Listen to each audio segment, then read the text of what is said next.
हम लोग बात कर रहे थे आपका डेफिनेशन क्लास पे, लीगल रिप्रेजेंटेटिव, यहां तक बात हुई थी। संपत्ति के अंतःकालीन लाभ, मिसने प्रॉफिट्स, इनके बारे में बात होनी है।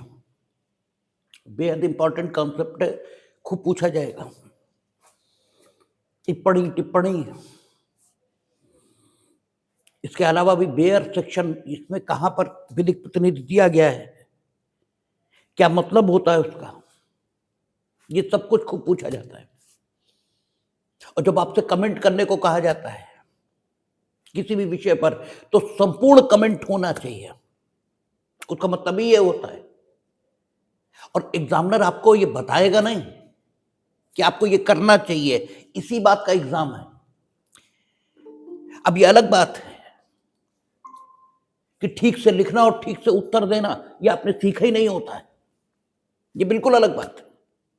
जैसे कल कोई हमसे पूछ रहा था कि चीफ मिनिस्टर ने घोषणा की है कि चीनी मांझे सबको मृत्यु होती है तो हत्या का मुकदमा दर्ज होना चाहिए, और सौभाग्य से वकील साहब थे, उनका कहना था कि इसके लिए कोई अलग से कानून बनना चाहिए। तो हमने कहा अलग से कानून की भाई जरूरत ही कहां है, वो तो हत्या की डेफिनेशन में सीधा लिखा है कि अगर कोई भी काम आप ऐसा कर रहे हो जिसके बारे में आपकी जानकारी ये है, भले ही आशय पूर्वक कर रहे हैं या नहीं, इससे कोई लेना देना नहीं,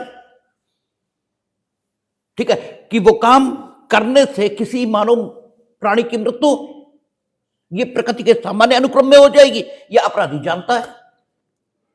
यह कार्य स्वयं में इतना खतरनाक है कि प्रत्येक परिस्थिति, तो सबसेक्शन 4 भले ही न हो, ठीक है ना, कि कार्य इतना खतरनाक है कि प्रत्येक परिस्थिति में यह संभाव्य है कि किसी मानव प्राणी की मृत्यु हो जाएगी, या फिर उस मृत्युकारक घाव आएगा, ऐसी दशा भले ही न हो। लेकिन सबसेक्शन 2 300 का जो सबसेक्शन 2 है, या 100 धारा 100 तो 100 में परिभाषित है, 100 में 101 में 101 में, तो 101 का जो सबसेक्शन 2 है वो तो लागू हो ही रहा, ठीक है ना। अच्छा चलो वो भी लागू ना हो तो भी कल्पेबल होमिसाइड ये तो बन ही जाएगा, ठीक है ना। आपका ऐसा मानववध जो हत्या की कोटि में नहीं आता, culpable homicide not amounting to murder, जो ज्ञान के माध्यम से होगा वो तो हो ही सकता है, लेकिन वो अंत तक मेरी बात मानने को तैयार नहीं हुए, और फिर हमने मान लिया कि मनवाना बेकार है, कोई फायदा नहीं, इसलिए मैं छोड़ दी बात। लेकिन फिर भी आपको ये समझना ही चाहिए कि जब भी आपसे किसी बात को करने के लिए कहा जाता है तो पूरा करने को कहा जाता है, कि उस भाग के जितने या उस बात के जितने आयाम हो सकते हैं, जितनी डायमेंशंस हो सकती हैं, सब पर बात करिए, क्योंकि उसने कहा है कमेंट करिए। अब यह अलग बात है कि आप कमेंट आधा अधूरा करते हैं एलएलबी के एग्जामों में और फिर भी पूरे नंबर मिल जाते हैं, यह बिल्कुल अलग बात है।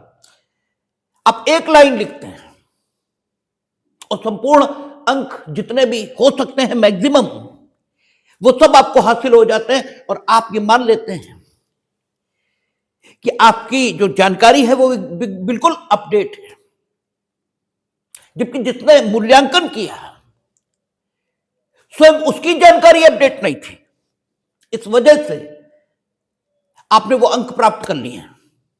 लेकिन ये गड़बड़ चलती रहती है, और जब आप कॉम्पिटिटिव एग्जामों में आते हैं तो वही सब कुछ लिखते हैं और जीरो पाते हैं, और फिर आप आश्चर्यचकित होते हैं कि आखिर हुआ क्या।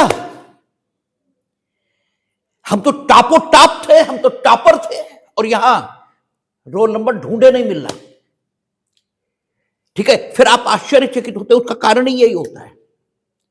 आप संपत्ति के अंतःकालीन लाभों के बारे में जो कुछ लिखते हैं वो सिर्फ इतना, आप एक्सेप्शन हो सकते हैं ज्यादा लिखा हो, वो अलग बात है कि सामान्य तौर पर जनरली जब भी मिसने प्रॉफिट्स के बारे में सवाल होता है तो आप सिर्फ इतना लिखते हैं कि जब कोई व्यक्ति किसी की स्थावर संपत्ति पर कब्जे में होता है और उसका कब्जा विधि की दृष्टि में दोषपूर्ण होता है, तब कब्जा रखने का हकदार व्यक्ति जब उसको अचल संपत्ति के कब्जे से बेदखल करता है तो न्यायालय अचल संपत्ति पर दोषपूर्ण कब्जा बनाए रखने के लिए उत्तरदायी व्यक्ति को, उस व्यक्ति को प्रतिकर के भुगतान का आदेश देता है जो कब्जा रखने का हकदार था। और इस प्रकार जिस प्रतिकर के भुगतान का आदेश दिया जाता है उस प्रतिकर को ही संपत्ति का अंतःकालीन लाभ कहते हैं। न तो आप ये लिखते हैं कि इसके असेसमेंट का तरीका क्या है, कैसे तय करें कि कितना प्रतिकर दिलाया जाए। ठीक है, एक व्यक्ति ने अवैध कब्जा या दोषपूर्ण कब्जा किसी की संपत्ति पर बनाए रखा। आप जानते हैं, हम लोग बंधक पढ़कर आए हैं ट्रांसफर ऑफ प्रॉपर्टी एक्ट में। बंधक की डेफिनेशन कहती थी कि बंधक क्या है, विनिर्दिष्ट स्थावर संपत्ति के किसी एक हित का अंतरण। ठीक है, विनिर्दिष्ट स्पेसिफाइड प्रॉपर्टी होनी चाहिए, यानी संपत्ति विनिर्दिष्ट होनी चाहिए। कौन सी संपत्ति? विनिर्दिष्ट स्थावर संपत्ति। और संपत्ति कैसी होनी चाहिए? जंगम नहीं, स्थावर। विनिर्दिष्ट स्थावर संपत्ति के किसी एक हित का अंतरण, किसी एक हित का, सारे हितों का नहीं। और चूंकि सेक्शन 5 था ट्रांसफर ऑफ प्रॉपर्टी एक्ट में, वो ये कहता था कि संपत्ति के अंतरण का मतलब होगा किसी एक हित का अंतरण या सारे हितों का अंतरण। अगर एक हित का अंतरण भी हुआ है तो संपत्ति का अंतरण ही कहा जाएगा, क्योंकि संपत्ति इनफैक्ट है क्या? हित, जो किसी व्यक्ति को संपत्ति में हासिल है। अन्यथा आप कहते हैं संपत्ति ट्रांसफर हो गई तो संपत्ति तो अपनी जगह रहती है, वो तो कहीं नहीं जाती है। आपने कहा मकान ट्रांसफर हो गया तो मकान क्या, एक स्थान से दूसरे स्थान को चला गया। लेकिन जो कुछ आपका हित था मकान में, वो हित अब किसी अन्य को प्राप्त हो गया है, इसलिए आप कहते हैं मकान ट्रांसफर हो गया है। इसका मतलब संपत्ति का ट्रांसफर या ट्रांसफर ऑफ प्रॉपर्टी क्या है? हितों का ट्रांसफर। तो हित सारे ट्रांसफर हो जाएं तो संपत्ति का अंतरण हुआ, लेकिन अगर एक हित भी ट्रांसफर हो रहा है तो भी संपत्ति का अंतरण ही हुआ। इसलिए ट्रांसफर ऑफ प्रॉपर्टी एक्ट कहती है सेक्शन 5 में कि जब एक जीवित व्यक्ति किसी अन्य जीवित व्यक्ति को अपने को संपत्ति में प्राप्त किसी एक हित का या सारे हितों का अंतरण करता है, और अंतरण की प्रक्रिया क्या होती है? हस्तांतरण। विधिक ढंग से अंतरण करता हो, ऐसी स्थिति नहीं है। वसीयत के माध्यम से अंतरण करता हो, यह भी स्थिति नहीं है। हस्तांतरण की प्रक्रिया से संपत्ति के एक हित का या सारे हितों का अंतरण जब एक जीवित व्यक्ति दूसरे जीवित व्यक्ति को करता है तो यह संपत्ति का अंतरण कहलाता है। यह वहां ट्रांसफर ऑफ प्रॉपर्टी एक्ट की परिभाषा देता है। तो अगर बंधक में विनिर्दिष्ट स्थावर संपत्ति का कोई एक हित ट्रांसफर हो गया है तो इसे संपत्ति का अंतरण ही माना जाएगा। और यह संपत्ति का अंतरण होता किस उद्देश्य से? किसी ऐसे वचनबंध के पालन को सुनिश्चित करने के प्रयोजन से जिससे धन संबंधी दायित्व उत्पन्न हो सकता है। ठीक है, या किसी लिए गए ऋण की, उधार के तौर पर लिए गए किसी ऋण की सुरक्षा यानी उसकी प्रतिपूर्ति सुनिश्चित करने के लिए यह वहां बंधक में उद्देश्य बताया है, ठीक है ना। और वह अवधि जिसके भीतर उस वचनबंध का पालन करना है, जिससे धन संबंधी दायित्व उत्पन्न हो सकता है, ठीक है ना, उस वचन के पालन के लिए जो समय है, उस समय के बाद अगर बंधक ऋण ये अदा नहीं किया जाता तो बंधकदार को यह हक होता है कि वो बंधक की प्रकृति के मुताबिक, बंधक की प्रकृति के मुताबिक या तो पूर्वबंध और या फिर बंधक संपत्ति के विक्रय की डिग्री प्राप्त कर ले, ठीक है। बंधक 6 प्रकार के बताए गए हैं ट्रांसफर ऑफ प्रॉपर्टी एक्ट में, और उन 6 प्रकार के बंधकों में अलग अलग प्रकार के अनुतोष ये बंधकदार के लिए वर्णित हैं। जहां तक सशर्त विक्रय द्वारा बंधक, इसका सवाल है, और विलक्षण बंधक, इसका प्रश्न है, वहां तक क्या होता है, जो आपका कौन है, बंधकदार, इसे पूर्वबंध का विकल्प यह प्राप्त होता है। पूर्वबंध क्या है, यह जब ट्रांसफर ऑफ प्रॉपर्टी एक्ट बताया जाएगा तब बताया जाएगा।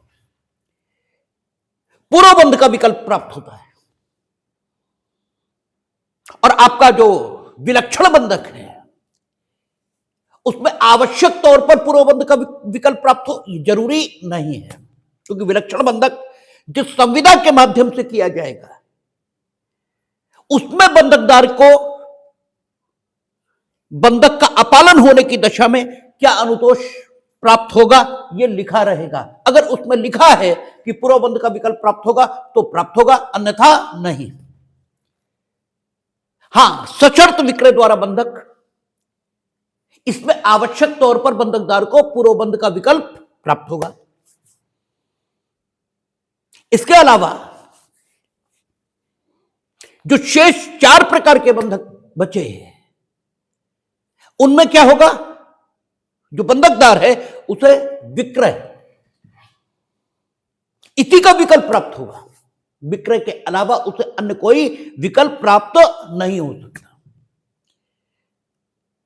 और बंधक संपत्ति के संबंध में अगर मुकदमा आया तो सीपीसी ही लागू होगी। संभवतः आदेश 37 है, देख लें जरा आदेश 37 ही है शायद, जो बंधक के बारे में आपका उपबंध कर रहा है। नहीं, 37 नहीं है, ठीक है। आउट ऑफ 34 है ना, ठीक है। आदेश 34 में बंधक के बारे में उपबंध किए गए। तो पूर्वबंध ये अनुतोष के लिए, बंधकदार के लिए, और जो बंधक करता है उसके लिए अनुतोष क्या है, मोचन का अधिकार, ठीक है। यानी अगर बंधक करता नहीं है, बंधक में निश्चित हुए समय के भीतर बंधक ऋण बंधकदार को वापस कर दिया, तो वो संपत्ति जो बंधक थी उसे बंधकदार को स्वयं छोड़ देना चाहिए, क्योंकि आपको इसीलिए दी गई थी। आपके पक्ष में जो विनिर्दिष्ट स्थावर संपत्ति का एक हित अंतरित किया गया था वो इसीलिए तो किया गया था। उसने अपने वचन का पालन कर दिया। तो कायदा यह कहता है कि आपको क्या करना चाहिए, उसकी संपत्ति बंधक मुक्त करके उसे सौंप देनी चाहिए। आपने ऐसा नहीं किया तो कानून बंधककर्ता को क्या विकल्प उपलब्ध कराता है, मोचन का अधिकार, और वे अपने मोचन के अधिकार का प्रवर्तन आदेश 34 की प्रक्रिया के मुताबिक करा सकेंगे। यानी बंधककर्ता का अधिकार क्या है, मोचन का अधिकार, और बंधकदार का अधिकार क्या है, पूर्वबंध और विक्रय करा लेने का अधिकार, बंधक की प्रकृति के मुताबिक। जैसी बंधक की प्रकृति हो, अगर उसे पूर्वबंध का विकल्प मिल रहा है तो पूर्वबंध करा ले, और विक्रय का विकल्प मिल रहा है तो विक्रय करा ले। ये दोनों के अधिकार। अब मोचन की डिग्री पास हो गई, ठीक है, मोचन की डिग्री पास हो गई, और आपको मालूम है कि सिविल में क्या रहेगा, पहले डिग्री पारित होगी, ठीक है, डिग्री पारित होगी, और चूंकि न्यायालय ये मानकर चल रहा है, कानून ये मानकर चल रहा है कि आदमी अच्छा है, तो डिग्री पारित हो गई। न्यायालय ने अधिकृत रूप से कह दिया कि वो अपनी संपत्ति को वापस पाने का अधिकारी है, क्योंकि उसने मोचन की डिग्री प्राप्त कर ली। तो न्यायालय ये मानकर चलेगा, कानून ये मानकर चलेगा कि अब बंधकदार उसे उसकी संपत्ति वापस कर देगा। ऐसा हो भी सकता है और ऐसा नहीं भी हो सकता है। हो गया तो आगे की कोई बात है ही नहीं, और नहीं हुआ तो फिर एग्जीक्यूशन आएगा, ठीक है, आदेश 21 की व्यवस्था के मुताबिक डिग्री का एग्जीक्यूशन लाया जाएगा, ठीक है, डिग्री को निष्पादित कराया जाएगा। निष्पादन का अर्थ हमने आपको बताया था कि निष्पादन डिफाइंड नहीं है सीपीसी में, कहीं निष्पादन की परिभाषा डेफिनेशन क्लास में नहीं दी गई है, लेकिन निष्पादन का अर्थ ही यह होता है कि डिग्री के माध्यम से डिग्रीदार के पक्ष में जो अधिकार अनुदत्त किया गया है, किसके द्वारा, सिविल कोर्ट के द्वारा, उसे न्यायालय की प्रक्रिया और न्यायालय की सहायता, इसके माध्यम से वादी को देना, अर्थात डिग्री को न्यायालय की सहायता से जब लागू करवाया जाता है तो इस प्रक्रिया को ही निष्पादन की प्रक्रिया यह कहा जाता है। तो डिग्री को एग्जीक्यूट करा सकता है कौन, जिसके पक्ष में मोचन का अधिकार था और जिसके पक्ष में मोचन की डिग्री पास हुई, अर्थात बंधक करता। अब एग्जीक्यूशन में समय लगेगा, तब तक संपत्ति किसके पास है, बंधकदार के पास। एग्जीक्यूशन 5 साल में कंप्लीट हुआ, ठीक है, और साथ ही साथ मोचन का अधिकार उसे जब पैदा हो गया होगा और बंधकदार ने उसकी संपत्ति खाली नहीं की होगी, ठीक है, तभी तो वो मोचन के अधिकार को लागू कराने के लिए मुकदमा लाया होगा, ठीक है ना। अगर मोचन का अधिकार पैदा होते ही किसने, बंधकदार ने उसके मोचन के अधिकार का सम्मान करते हुए संपत्ति को मुक्त कर दिया होता, तो उसे आदेश 34 में मोचन का मुकदमा लाने का कोई, ठीक है, जरूरत ही नहीं थी। क्यों लाता, इसका मतलब मुकदमा लाने के बाद निर्णीत होने तक भी बंधकदार का दोषपूर्ण कब्जा, ठीक है, दोषपूर्ण कब्जा यह बंधक संपत्ति पर बना रहा है, ठीक है, और डिग्री पारित होने के बाद एग्जीक्यूशन की डेट तक यह भी दोषपूर्ण कब्जा बना रहा। और चलिए एग्जीक्यूशन की जरूरत न भी पड़े तो भी जिस डेट में मुकदमा लाया गया और जिस डेट में निर्णय हुआ, इस डेट तक तो बंधकदार का दोषपूर्ण कब्जा बंधक संपत्ति पर बना हुआ था, ठीक। अब एक चीज और है, दूसरी स्थिति देख लें। संभव यह भी है कि बंधककर्ता ने अपने दायित्व का पालन, बंधक की संविदा में जो था उसका कर्तव्य और दायित्व, उसका पालन न किया हो, और बंधकदार ने पूर्वबंध की डिग्री प्राप्त कर ली हो, ठीक है, उसने पूर्वबंध की जब डिग्री प्राप्त कर ली तो कायदा यह कहता था पूर्वबंध क्या है, ये जब टीपीए बताएंगे तब बताएंगे, लेकिन पूर्वबंध की डिग्री उसने प्राप्त कर ली, और पूर्वबंध की डिग्री प्राप्त करते ही कम से कम बंधककर्ता का कोई अधिकार बंधक संपत्ति पर नहीं बचा। तो कायदे से बंधककर्ता को वो संपत्ति छोड़ देनी चाहिए, लेकिन नहीं छोड़ी। इसलिए और पूर्वबंध के लिए मुकदमा भी तब आया होगा जब पूर्वबंध का अधिकार बंधकदार के पक्ष में उत्पन्न हो गया होगा तभी आया होगा, उससे पहले तो आ नहीं सकता। क्यों नहीं आ सकता, अभी जब सेक्शन 9 पर बात करेंगे तब देखेंगे। लेकिन जब तक बंधकदार को पूर्वबंध का अधिकार उत्पन्न नहीं हुआ होगा तब तक वो मुकदमा ला ही नहीं सकता था कानूनन। तो पूर्वबंध का अधिकार जब उत्पन्न हो गया और जिस दिन पूर्वबंध की डिग्री पारित हुई इस बीच समय, ठीक है, और बंधककर्ता मानिए पूर्वबंध की डिग्री पारित होते ही कब्जा छोड़ भी दे तो भी जिस डेट में मुकदमा इंस्टीट्यूट हुआ और जिस दिन निर्णित हुआ इस बीच का समय, इतने दिनों तक तो बंधककर्ता का विधि की दृष्टि से दोषपूर्ण कब्जा संपत्ति पर बना ही रहा है, ठीक है ना। और अगर डिग्री पारित होने के बाद भी बंधककर्ता ने संपत्ति को मुक्त नहीं किया पूर्वबंध के अधिकार के सम्मान में, तो निष्पादन की कार्यवाही यह भी लानी पड़ेगी। और निष्पादन जब न्यायालय की सहायता से होगा उसमें भी समय लगेगा। तो जो बंधकदार है, यह जो बंधक करता है, यथा स्थिति डिग्री के जो फल है, यह डिग्री का जो परिणाम है, उसे प्राप्त करने से एक लंबे समय तक बंधककर्ता या बंधकदार द्वारा यथास्थिति रोक दिया जाएगा, ठीक है ना। और अगर निष्पादन की जरूरत न भी पड़े तो भी बंधककर्ता या बंधकदार यथास्थिति जैसी भी दशा हो अपने अधिकारों को प्राप्त करने के लिए मुकदमा लाने को विवश होंगे और जब तक मुकदमा निर्णीत नहीं होगा तब तक अपने अधिकारों के अनुसार, ठीक है, अपने भाग की संपत्ति को प्राप्त करने से वंचित रहेंगे, ठीक है, ठीक है, इतना तो रहेगा।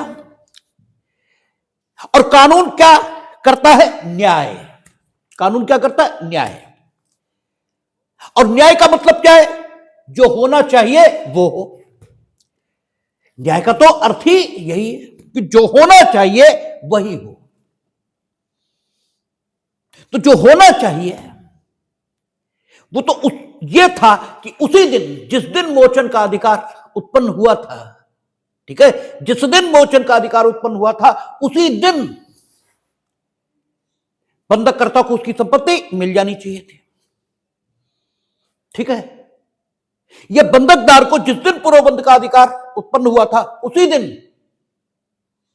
बंधककर्ता को बंधकदार के पक्ष में संपत्ति को छोड़ देना चाहिए था, होना तो यह चाहिए था।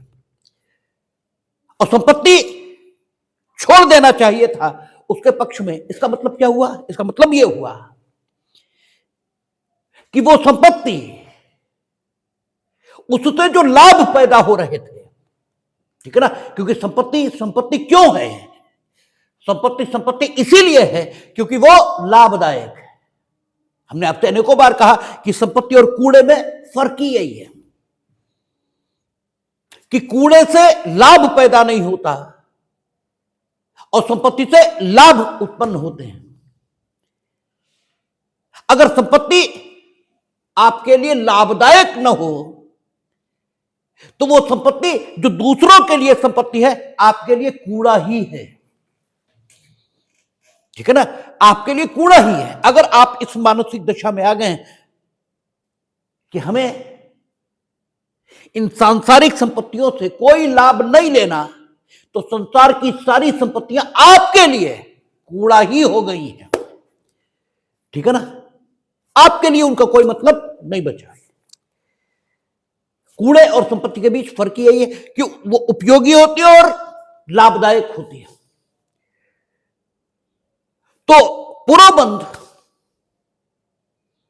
या फिर मोचन का अधिकार जिस दिन बंधककर्ता और बंधकदार के पक्ष में पैदा हुआ था उसी दिन वो संपत्ति उनके पक्ष में अवमुक्त कर दी जानी चाहिए थी। संपत्ति अवमुक्त कर दी जानी चाहिए थी मीनिंग देर भाई जिस दिन उन्हें संपत्ति को प्राप्त करने का अधिकार मोचन के अधिकार या पुरोबंध के अधिकार के सम्मान में उत्पन्न हुआ था, उस दिन से उस संपत्ति से लाभ लेने का हक किसका, यथास्थिति जैसी भी दशा हो, बंधककर्ता या बंधकदार का होना चाहिए था, जो कि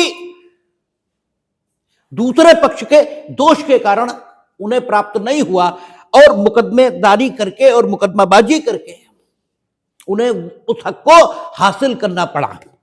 ठीक है ना। तो अगर अब हम सिर्फ संपत्ति वापस कर दें कि भाई तुम्हारी संपत्ति आज की डेट से हम तुम्हें दिलवाई देते हैं, तो ये जो अनुचित समृद्धि इस पक्ष ने प्राप्त कर ली, ठीक है, जो कि मोचन का अधिकार या पुरोबंध का अधिकार, इसका सम्मान न करने के कारण इसे प्राप्त हो गई है, इस अनुचित समृद्धि के लिए इसे कोई भी, ठीक है, किसी भी प्रकार का दंड शब्द का प्रयोग न करें, क्योंकि सिविल का मामला है। इसके प्रति इसको किसी भी दायित्व के अधीन नहीं किया गया। ठीक है ना। इसने ये अनुचित समृद्धि तो प्राप्त ही कर ली है, और वो जो संपत्ति का अधिकारी था वो उस लाभ से, उस संपत्ति से वंचित हो गया जो इसने अनुचित रूप से प्राप्त कर ली है। और न्याय क्या है, जो होना चाहिए वो हो।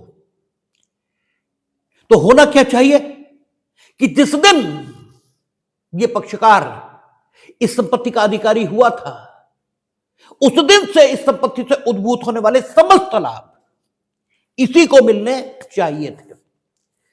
ठीक है, होना ये चाहिए था। लेकिन अब दूसरी बात हो सकती है, कानून हमेशा, ठीक है, काम चलाऊ व्यवस्था देता है, आदर्श व्यवस्था कानून नहीं दे सकता। ठीक है, कानून दे ही नहीं सकता आदर्श व्यवस्था, ये सिर्फ काम चलाऊ व्यवस्था देता है, जैसे तैसे काम चल जाए। ठीक है, इसके लिए कानून निर्मित होता है। तो होना तो ये चाहिए, कायदा तो ये कहता है कि मेरी संपत्ति मेरे पास होनी चाहिए। जब मेरी संपत्ति मेरे पास होगी तो हम अपनी बुद्धि और विवेक से अपनी संपत्ति का उपयोग करेंगे, और हो सकता है जिस संपत्ति से आप सिर्फ 10 रुपए पैदा कर रहे हो, उसी संपत्ति से हम 1 लाख रुपए पैदा कर लें, संभव है। ठीक है, मेरे पास 10,000 रुपए हैं, हमें लगा इस शेयर में लगाना फायदेमंद होगा, हमने उसमें लगाया 1 लाख रुपया पैदा कर लिया।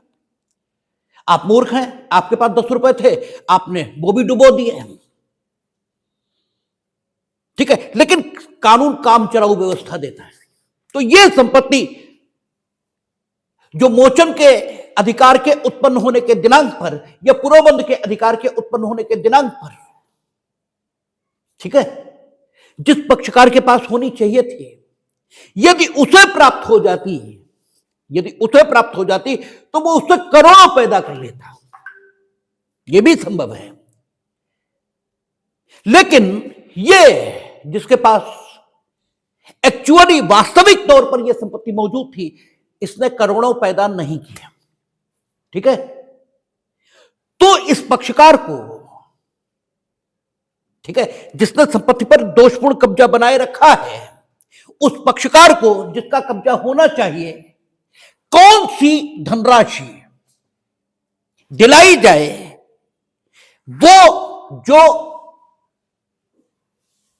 वो पक्षकार जिसका कब्जा होना चाहिए था, प्राप्त कर सकता था, वो दिलाई जाए, या वो धनराशि दिलाई जाए जो एक्चुअली इस दोषपूर्ण कब्जे को बनाए रखने वाले ने प्राप्त की है। कौन सी धनराशि उस पक्षकार को दिलाई जाए जिसका विधिपूर्ण कब्जा होना चाहिए था, यह एक सवाल है। ठीक है, ये एक सवाल है। अब दो बातें फिर हो सकती हैं। ये सही है कि 100 रुपए से आप 1 करोड़ पैदा कर सकते थे, लेकिन ये एक संभावना ही है। नो डाउट आप बहुत बुद्धिमान हैं, लेकिन क्या बुद्धिमानों के पैसे नहीं डूबते? ठीक है तो ये संभावना ही, ठीक है। लेकिन जिसने दोषपूर्ण कब्जा बनाए रखा है उसने वास्तविक तौर पर उससे लाभ प्राप्त किया है, इसकी गणना संभव है। उसकी गणना हम कितनी भी करें वो संभावना ही रहेगी। एक बात तो ये हो गई, वो संभावना ही रहेगी। अब एक बात और हो सकती है, जिसने दोषपूर्ण कब्जा बनाए रखा ये नकारा हो सकता है, ये तो कुछ भी प्राप्त नहीं किया, ठीक है, तो कुछ भी प्राप्त नहीं किया, लेकिन प्राप्त न करने का कारण यह है कि नकारा था, आलसी था, ठीक है, इसलिए प्राप्त नहीं हुआ। अगर ये एक सामान्य व्यक्ति की तरह प्रयत्न करता, प्रयास करता तो प्राप्त हो जाता, लेकिन इतना नहीं किया।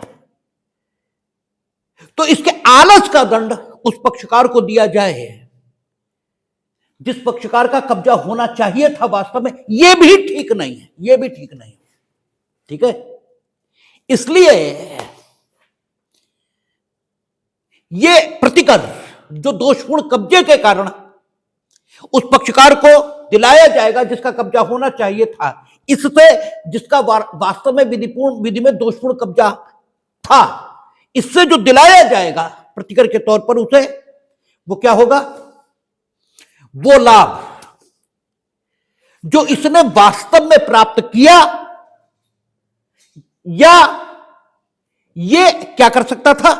थोड़ी बुद्धिमत्ता के साथ, एक सामान्य बुद्धि के प्रयोग के साथ, ठीक है, प्राप्त कर सकता था, ठीक है ना, प्राप्त कर सकता था। ये लाभ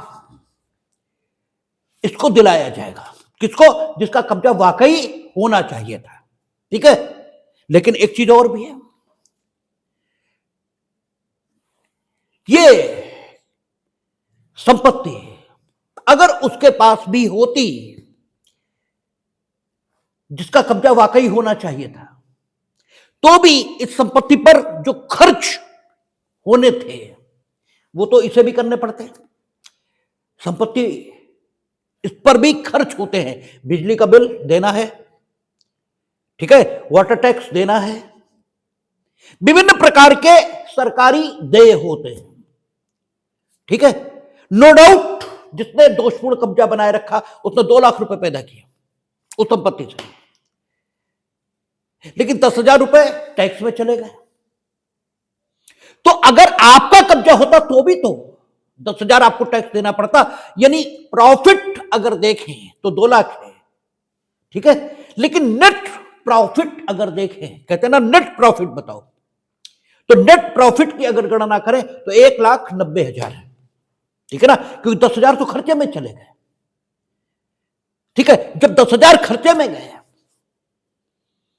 तो वो 10,000 कटेंगे, यानी डिडक्शंस भी मिसने प्रॉफिट में होते हैं, ठीक है।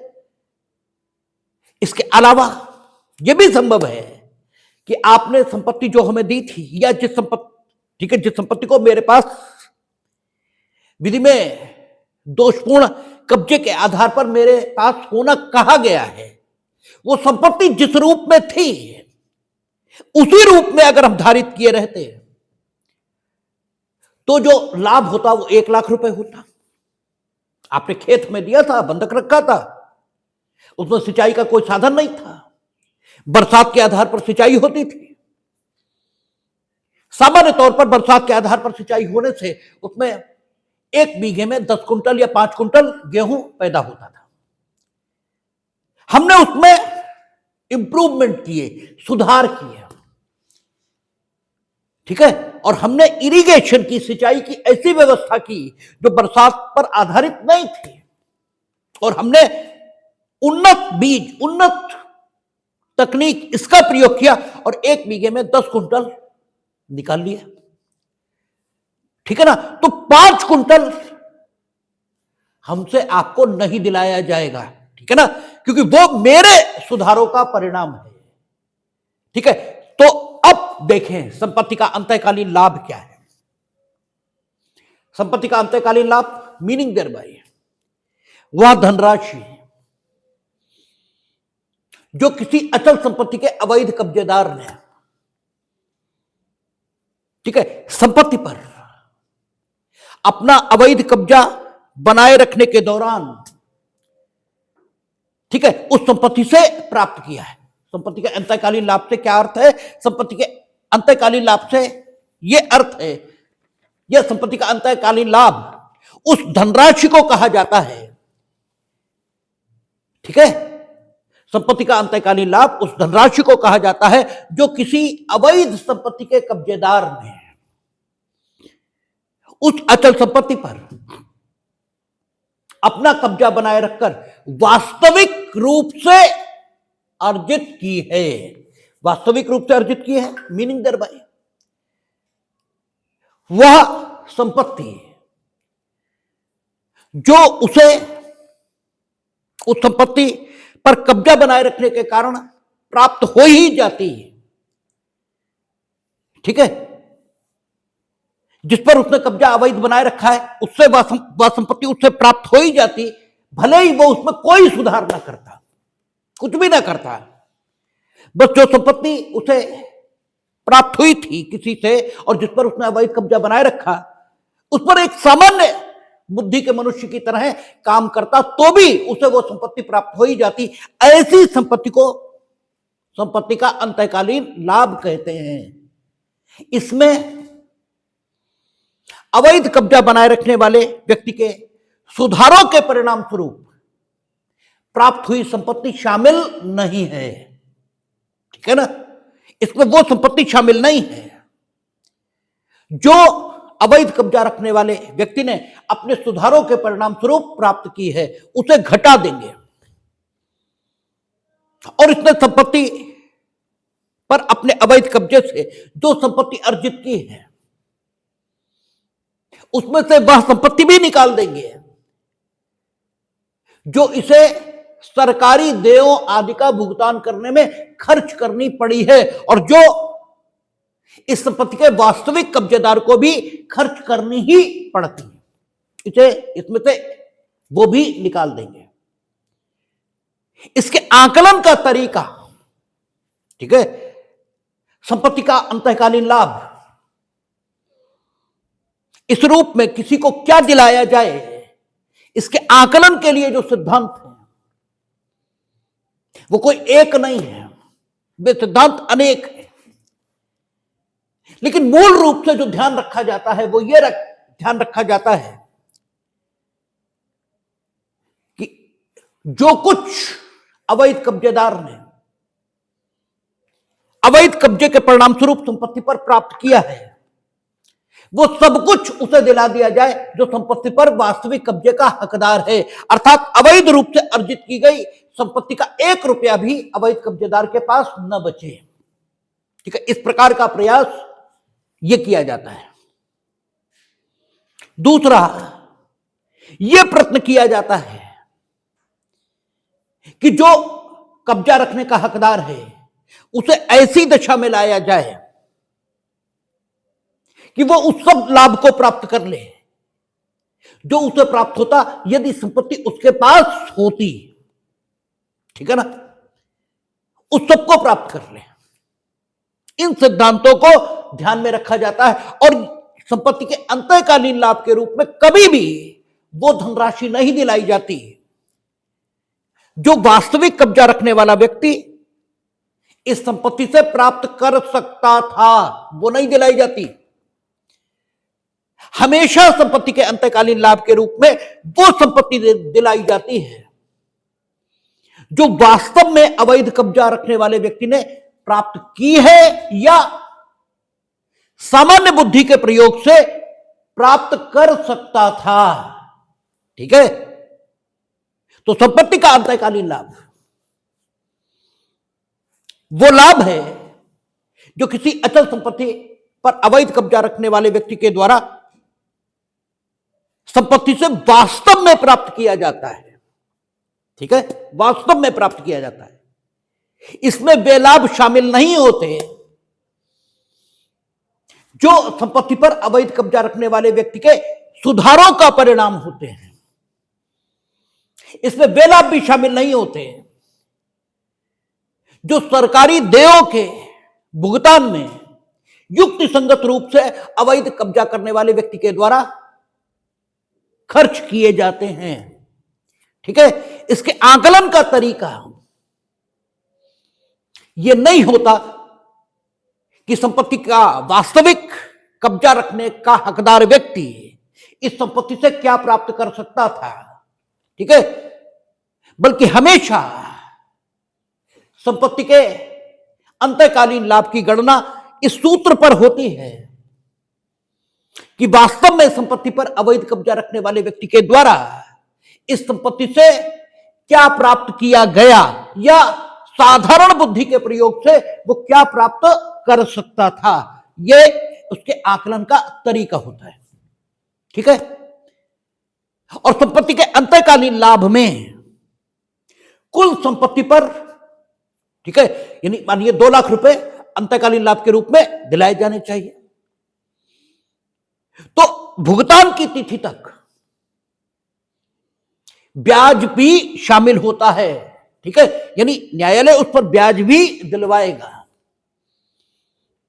और ब्याज किस दर से दिलवाएगा? सामान्य तौर पर वह दर राष्ट्रीयकृत बैंकों के द्वारा जिस दर से धन उधार दिया जाता है वह होती है।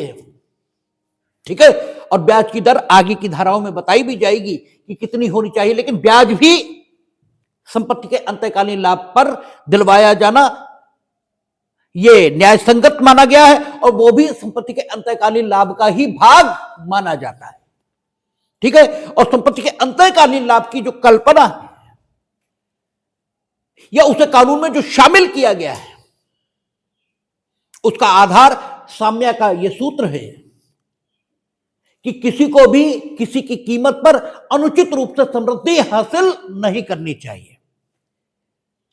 ठीक है, तो संपत्ति के अंतकालीन लाभ पर बनने वाले सवाल इससे बाहर नहीं जाते हैं और आपको संपत्ति के अंतकालीन लाभ को ठीक से समझना चाहिए क्योंकि यह बेहद इंपॉर्टेंट कॉन्सेप्ट है। आप देखें, अब देखें संपत्ति के अंतकालीन लाभ की परिभाषा धारा 2(12) में दी गई। कहता है संपत्ति के अंतकालीन लाभ से ऐसे लाभों पर ब्याज सहित, पहली बात आ गई उसमें, ऐसे लाभों पर ब्याज सहित वे लाभ अभिप्रेत हैं जो ऐसी संपत्ति पर सदोष कब्जा रखने वाले व्यक्ति को उससे वस्तुतः प्राप्त हुए हैं। उसने कहा वस्तुतः meaning thereby net profit. ठीक है, वस्तुतः का मतलब यह हुआ नेट प्रॉफिट, उसमें से सारे देय निकाल दिए जाएंगे और उस संपत्ति से वस्तुतः प्राप्त हुए, यानी उसके सुधार के परिणाम स्वरूप जो कुछ उसे प्राप्त हुआ वो उसमें शामिल नहीं होगा। और यह बात आगे क्लियर भी कहेगा, कहता वस्तुतः प्राप्त हुए हों या जिन्हें वह मामूली तत्परता से उससे प्राप्त कर सकता था। ठीक है, यह मामूली तत्परता से प्राप्त कर सकता था। सब लोग गेहूं बो रहे थे अपने खेत में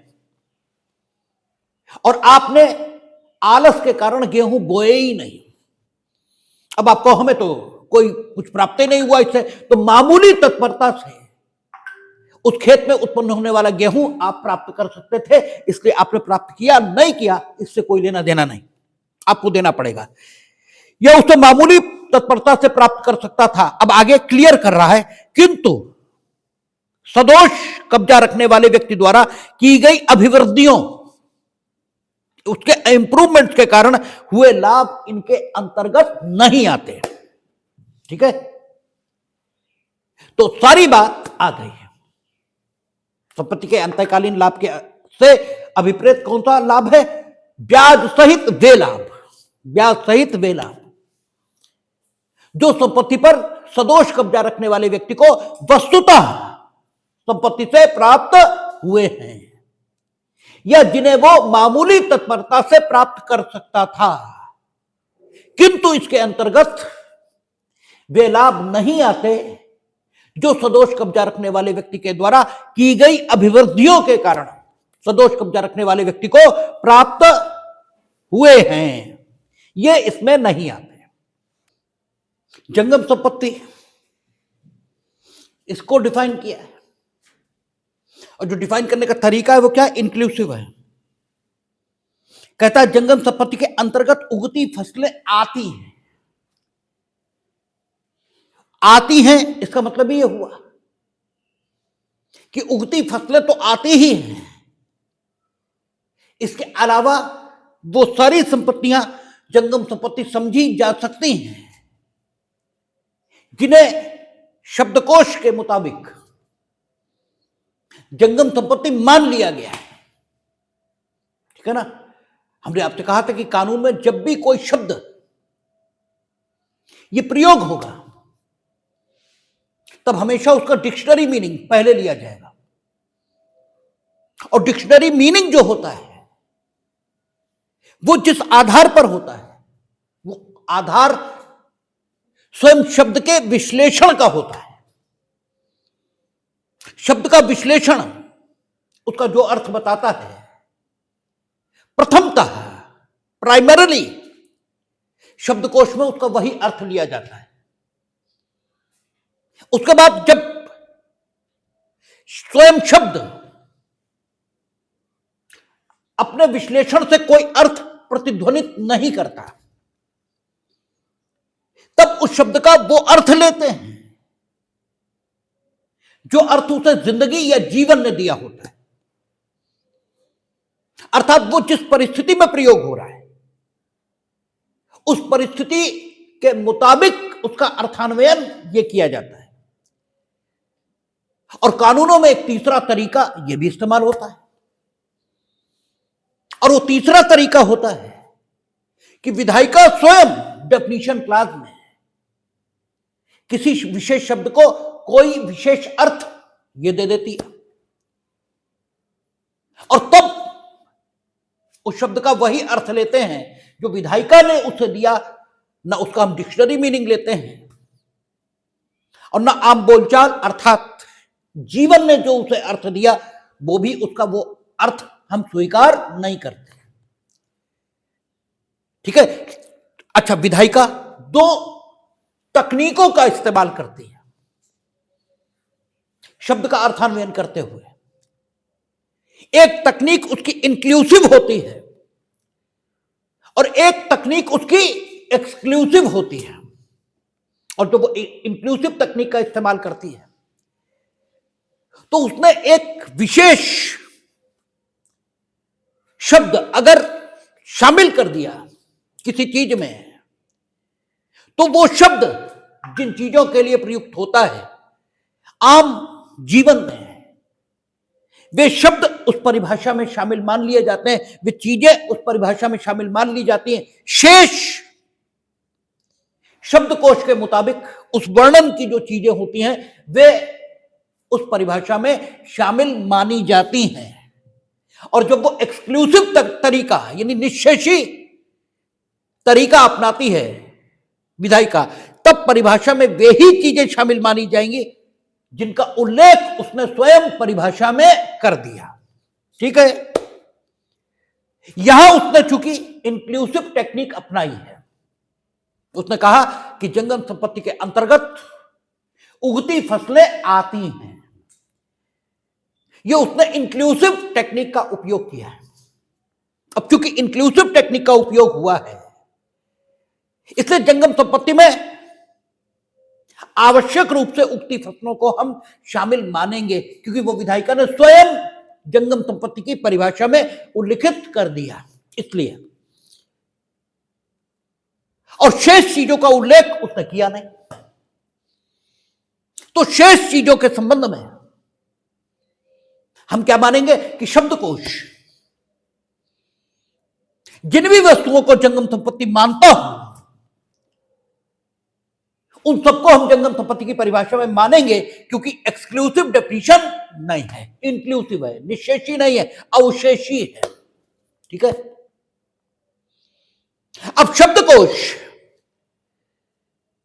जंगम संपत्ति है, इसका निर्धारण जब सैद्धांतिक तौर पर करेगा, क्योंकि चीजों के श्रेणीकरण के या चीजों के निर्धारण के भी दो ढंग हैं। एक ढंग सैद्धांतिक या ऑब्जेक्टिव कहलाता है और दूसरा ढंग सब्जेक्टिव या व्यक्तिनिष्ठ, ठीक है, यह कहलाता है। ठीक है ना। तो अगर ऑब्जेक्टिव पॉइंट ऑफ व्यू से चीजों का निर्धारण किया जाए तो वही शब्दकोश का तरीका बन जाता है। शब्दकोश, ठीक है, जिन भी चीजों को जंगम संपत्ति बताएगा उन्हें जंगम संपत्ति की कैटेगरी में रखने के लिए शब्दकोश जो सैद्धांतिक तरीका अपनाएगा, वो सैद्धांतिक तरीका क्या होगा कि वे वस्तुएं हैं जो आसानी से मीनिंग देर भाई बहुत श्रम और बहुत परिवर्तन नहीं करना है, वस्तुओं में टूट फूट इसकी कोई गुंजाइश नहीं है। जो वस्तुएं हैं एक स्थान से दूसरे स्थान को बिना बहुत कठिनाई के और बिना वस्तु को नुकसान पहुंचने की किसी संभावना के अंतरित की जा सकती हैं, वे संपत्तियां जंगम संपत्ति कहलाती हैं। ठीक है। जंगम संपत्ति की ये डेफिनेशन नहीं होती है कि जो संपत्ति एक स्थान से दूसरे स्थान को स्थानांतरित नहीं हो सकती, ये नहीं है डेफिनेशन। आज की डेट पर हमारे यहां तो कचियानी खेड़ा में जो मंदिर था हनुमान जी का, उसको मंदिर को पूरे का पूरा पीछे ले गए, ठीक है, और मीटरों के हिसाब से पीछे ले गए। ठीक है। इसका मतलब यह हुआ कि आज मकान भी, ठीक है, पीछे और आगे एक स्थान से दूसरे स्थान को स्थानांतरित हो सकते हैं। तो क्या मकान भी जंगम, ठीक है, जंगम संपत्ति हो गया? क्या मकान स्थावर नहीं है? स्थावर ही है, जंगम नहीं है। क्योंकि जंगम संपत्ति के निर्धारण के लिए जो सैद्धांतिक तरीका है वो क्या है? आसानी से स्थानांतरित जो हो सकती है वही जंगम है। अगर मकान को ट्रांसफर करना है, एक स्थान से दूसरे स्थान को ले जाना है, तो बहुत व्यवस्थाएं करनी पड़ेंगी, आसानी से नहीं होगा। ठीक है। मार तकनीक के विशेषज्ञ ये बुलाने पड़ेंगे, बहुत सारी मशीनरी लगानी पड़ेगी, बहुत श्रम लगेगा, बहुत समय लगेगा। वो एक दिन में कुछ इंच ही हटाते थे एक स्थान से, ठीक है ना, बहुत आसानी से नहीं हुआ वो। तो जंगम संपत्ति के निर्धारण का जो सैद्धांतिक ढंग है वो क्या है कि जब किसी संपत्ति को बहुत आसानी से एक स्थान से दूसरे स्थान को ले जाया जा सकता है तो उस संपत्ति को हम जंगम संपत्ति कहते हैं। तो शब्दकोश इस सैद्धांतिक आधार पर जिन जिन चीजों को जंगम संपत्ति घोषित करेगा वे सब जंगम संपत्ति मानी जाएंगी। और उगती फसलों का उल्लेख उसने विशेष रूप से कर दिया, तो उगती फसलें यहां जंगम संपत्ति रहेंगी ही रहेंगी। ठीक है। कहता आदेश, आदेश क्या चीज है? आदेश से सिविल न्यायालय के किसी विनिश्चय की प्रारूपिक अभिव्यक्ति अभिप्रेत है। अब उसने कहा सिविल न्यायालय के विनिश्चय की प्रारूपिक अभिव्यक्ति, सिमिलरिटीज आ गई डिग्री से। डिग्री क्या थी? न्यायालय का न्याय निर्णयन, और विनिश्चय भी न्यायालय का न्याय निर्णयन है। ठीक है। यद्यपि विनिश्चय जब आप बोलेंगे और न्याय निर्णयन जब बोलेंगे तो एक बेसिक अंतर अनुभव होता है। न्याय निर्णयन का मतलब यह हुआ कि फाइनल है, बदलेगा नहीं हम। और विनिश्चय का मतलब यह हुआ फाइनल है, भी हो भी सकता है और नहीं भी हो सकता है। ठीक है। हमने तय कर लिया तुम्हारे घर नहीं जाएंगे, ठीक है, ये फाइनल है, अब नहीं जाना है तुम्हारे घर। ठीक है। अगर तुमने नहीं बुलाया तो तुम्हारे घर नहीं जाएंगे। फाइनल भी है और फाइनल नहीं भी है, बुला भी सकते हो तुम और बुला नहीं भी सकते हो। ठीक है। तो इसका मतलब दो सिमिलरिटी दिखाई दे रही है। वहां कहता है डिग्री क्या है? न्यायालय का न्याय निर्णय। यहां क्या करा? सिविल न्यायालय का विनिश्चय, यानी दोनों न्यायालय के न्याय निर्णय हैं। ये सिमिलरिटी दिखाई दे रही, समानता दिखाई दे रही, ठीक है। न्याय निर्णय भी फाइनल है और विनिश्चय भी फाइनल हो सकता है। ये भी सिमिलरिटी दिखाई दे रही है, हो सकता है और वहां फाइनल है। डिग्री क्या है? न्यायालय के न्याय निर्णय की प्रारूपिक अभिव्यक्ति। आदेश क्या है? प्रारूपिक अभिव्यक्ति, यानी दोनों न्यायालय के न्याय निर्णय हैं, ठीक है। दोनों न्यायालय के न्याय निर्णय हैं, दोनों की प्रारूपिक अभिव्यक्ति हो रही है, ठीक है ना। फॉर्मल एक्सप्रेशन दोनों का है। ऐसा नहीं है कि एक का फॉर्मल एक्सप्रेशन होता हो और एक का फॉर्मल एक्सप्रेशन न होता हो। तो कहता है आदेश से सिविल न्यायालय के किसी विनिश्चय की प्रारूपिक अभिव्यक्ति अभिप्रेत है जो डिग्री नहीं है। यानी डिग्री और आदेश में कुछ सिमिलरिटीज हैं, जो डिग्री की डेफिनेशन हम और इसकी डेफिनेशन देखेंगे तो सिमिलरिटीज दिखाई दे रहे हैं और कुछ डिससिमिलरिटीज हैं, ठीक है। तो सिमिलरिटीज क्या क्या है? पहली सिमिलरिटी, दोनों न्यायालय के न्याय निर्णय हैं, ठीक है। दूसरी सिमिलरिटी क्या है? दोनों की प्रारूपिक अभिव्यक्ति होती है, ठीक है। दोनों की प्रारूपिक अभिव्यक्ति होती है। और तीसरी सिमिलरिटी क्या है? कि दोनों अंतिम हो सकते हैं, फाइनल हो सकते हैं, ठीक है। एक तो होगा ही डिग्री में और आदेश भी फाइनल हो सकता है। ये आपके सिमिलरिटीज सामने आई, ये दोनों में सिमिलरिटीज। अब डिससिमिलरिटीज देखें। आपने खूब कहा जाता डिग्री और आदेश में अंतर करिए, तो अंतर करने के लिए समानताएं और असमानताएं बताइए। तो अंतर करने के लिए आप बार रटे पड़े हैं, कोई जरूरत नहीं, केवल डेफिनेशन ध्यान रखिए। अंतर कहां आ गया? डिग्री कितनी हो सकती थी?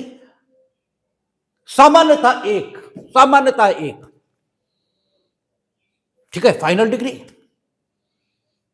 कुछ विशेष प्रकार के मुकदमे हैं, उनमें 2, ठीक है, प्रारंभिक और अंतिम, ठीक है। और कुछ मुकदमे हो सकते हैं जिनमें डिग्री ऐसी हो अंशतः प्रारंभिक और अंशतः अंतिम, लेकिन सामान्य तौर पर डिग्री एक होती है, सामान्य तौर पर। एक्सेप्शनली प्रारंभिक और अंतिम हो सकती है, एक्सेप्शनली। और हम लोगों ने जब डिग्री पर चर्चा की थी तो यह भी आया था कि क्या एक से ज्यादा प्रारंभिक हो सकती है, एक से ज्यादा अंतिम हो सकती है? तो सुप्रीम कोर्ट का विचार आया था कि हो सकती है, ठीक है ना। लेकिन वो बहुत अपवादिक स्थितियां हैं। नॉर्मली डिग्री एक होती है एक सिविल सूट में, और जबकि आदेशों की बात करें तो नॉर्मली सामान्यतः एक ही सूट में कई सारे होते हैं, अंतर्वर्ती, फाइनल, ठीक है ना, ठीक है। तो अगर ऐसे देखें तो एक मोटा अंतर निकल रहा है कि डिग्री सामान्यतः एक होती है, अपवादिक तौर पर एक से अधिक होती है, और आदेश सामान्यतः अनेक होते हैं। अपवादिक तौर पर एक हो तो कह नहीं सकते, लेकिन आज तक हमने ऐसा कोई सिविल सूट नहीं देखा जिसमें एक आदेश हुआ हो, ठीक है। नॉर्मली वो एक से अधिक होते हैं, ये एक अंतर निकल रहा है। दूसरा अंतर, उसने कहा था कि डिग्री जहां तक वाद में के पक्षकारों का संबंध है, ठीक है, वाद में के पक्षकारों का संबंध है, किसी भी एक प्रश्न का या सारे प्रश्नों का अंतिम अवधारण करती है, अंतिम अवधारण। यहां न्यायालय का विनिश्चय है, यह अंतिम हो भी सकता है, अंतिम अवधारण कर भी सकता है और अंतिम अवधारण नहीं भी कर सकता है, ठीक है ना, ये अंतर निकल आया। तीसरा उसने कहा था प्रत्येक डिग्री अपील योग्य है, प्रत्येक डिग्री अपील योग्य है। जहां प्रत्येक आदेश अपील योग्य नहीं है, आगे हम लोग देखेंगे धारा 104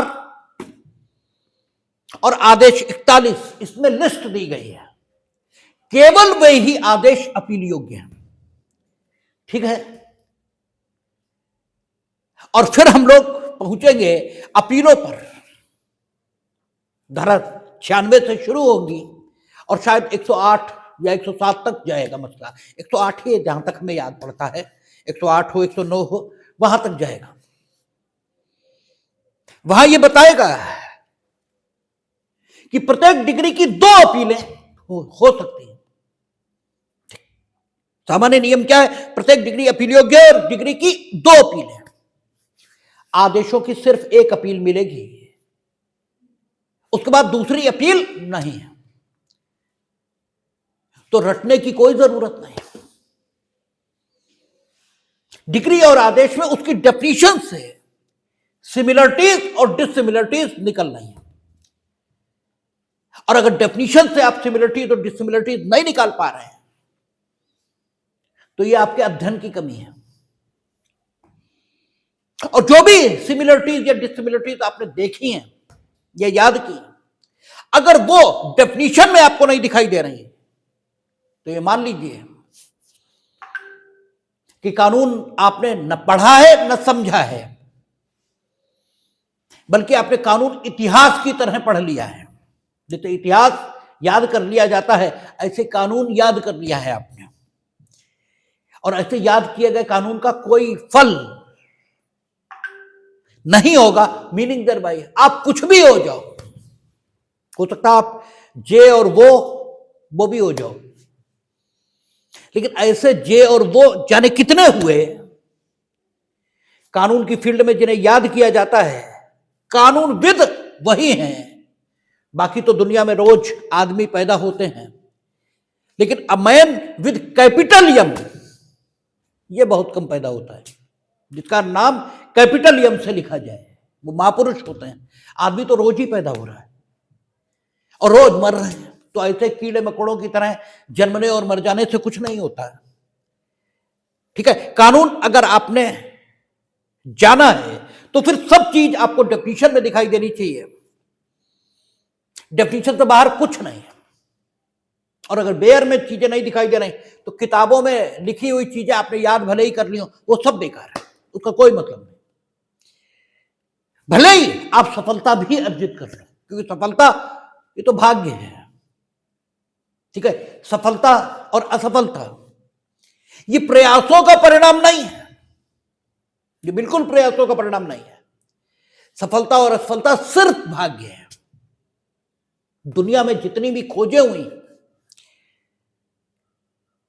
वे साशय नहीं हुई हैं। न्यूटन गुरुत्वाकर्षण के सिद्धांत का पता लगाने के लिए बाग में नहीं लेटा था, वो तो लेटा था, एक्सीडेंटली सेब गिरा, उसकी खोपड़ी पर गिरा। इससे पहले भी कई बार गिरा होगा उसकी खोपड़ी पर न गिरा हो, लेकिन गिरते तो देखा ही होगा। सेब गिरते ना देखा हो तो कम से कम खुद को गिरते देखा होगा। जीवन में न्यूटन गिरे ही ना हो यह संभव नहीं है, तो खुद को तो गिरते देखा ही होगा। तो जो बात खुद को गिरते देखकर समझ में नहीं आई, एक्सीडेंटली वो सेब को गिरते देखकर समझ में आ गई। गुरुत्वाकर्षण के सिद्धांत की खोज साशय नहीं है, अकस्मात है, अचानक है, भाग्यवश है। ठीक है, और वो न्यूटन की बजाय ठीक है किसी और को भी हो सकती थी। ये न्यूटन का भाग्य था कि भगवान उसे श्रेय देना चाहता था। ठीक है, गुरुत्वाकर्षण के सिद्धांत की खोज का उसमें न्यूटन का बहुत रोल है, ऐसा नहीं कह सकते। भाप की शक्ति की खोज में जेम्स वाट का बहुत रोल है, ये बिल्कुल नहीं कह सकते। ये अलग बात है कि भगवान उन्हें श्रेय देना चाहता था भाप के इंजन की खोज का। ठीक है, तो ठीक है आज जेम्स वॉट या न्यूटन सफल दिखाई देते हैं, लेकिन इस सफलता के पीछे ईश्वर का आशीर्वाद है, इस सफलता के पीछे किसी का प्रयास नहीं है। और अगर आप ये समझ लेते हैं तो सफलता फिर अहंकार नहीं देती है। आपको समझ में आ जाता है कि मेरा तो कोई प्रयास ही नहीं था, क्यों हो गया, कैसे हो गया, पता नहीं। ठीक है, क्योंकि कुछ भी ना करो और हो जाता है, और सब कुछ करो और कुछ ना होता है। इसका अर्थ यह नहीं कि आप कुछ भी न करें और आराम से बैठ जाए, यह इसका अर्थ नहीं है। इसका अर्थ सिर्फ इतना ही है कि आप सब कुछ करें, लेकिन अगर कुछ ना हो तो निराश न हो, क्योंकि वो आपके बस की बात ही नहीं है। आपका उसमें कोई दोष ही नहीं है। आप जो करना कर सकते थे आपने किया,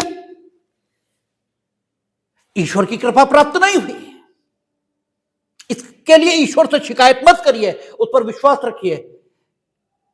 उस काम में सफलता निश्चित आपके हित में नहीं रही होगी, इसलिए ईश्वर ने सफलता नहीं दी आपको। हो सकता उससे ज्यादा बड़ा देने वाला हो, इसलिए निराश नहीं। और अगर आपके प्रयास सफल हो जाए तो यह मत मानिए कि आपने किया, आपने कुछ नहीं किया। बताते मैडम क्यूरी, उन्हें इलेक्ट्रॉन की खोज की, प्रोटॉन की न्यूट्रॉन की, हमें नहीं मालूम क्योंकि हम साइंस के विद्यार्थी नहीं हैं। मेरा मुंह पकड़ने आ जाओ, न्यूट्रॉन की थी, उन्होंने तो पॉजिट्रॉन की थी, हमें इससे मतलब नहीं है। या रदरफोर्ड ने की हो, जिसने भी की हो, साशय नहीं हुआ कुछ भी। वो हम हाई स्कूल में पढ़ रहे थे, रदरफोर्ड जाने क्या कर रहे थे, नीली नीली रोशनी दिखाई दी उन्हें, और उन्होंने जाने किसकी खोज कर दी। ठीक है ना, कुल मिलाकर सब कुछ एक्सीडेंटली हो रहा है। तो होता है तो ठीक, उसे भी ईश्वर की कृपा मानी है, और नहीं होता उसे भी ईश्वर की कृपा मानी है। इसका अर्थ ये नहीं अकर्मण्य होकर बैठ जाइए, वो आपकी मूर्खता है। आप इस प्रकार की बातों का इस प्रकार का अर्थ लगाते हैं। ठीक है, तो जो कुछ है, अगर कोई सफल है तो यह नहीं है कि सफलता उसके कार्यों का परिणाम है। आप भी जे और वो हो सकते हैं कानून को बिना जाने। ठीक है, और आप जे और वो हो गए इसलिए आप कानून के जानकार हैं, ये कोई बात नहीं है, ये कोई बात नहीं है। आप कानून के जानकार हो सकते हैं और जे और वो न हुए हों, यह संभव है। और आप जे और वो हो गए हों और कानून के नाम पर अंगूठा टेक हो, बातें दोनों हो सकती हैं। ठीक है, सफलता का आपके प्रयासों से कोई लेना देना नहीं, सफलता का संबंध ईश्वर की कृपा से है। शेष बात हम लोग कल कर लेंगे, और उम्मीद है कल जो डिक्शन शुरू हो जाएगा।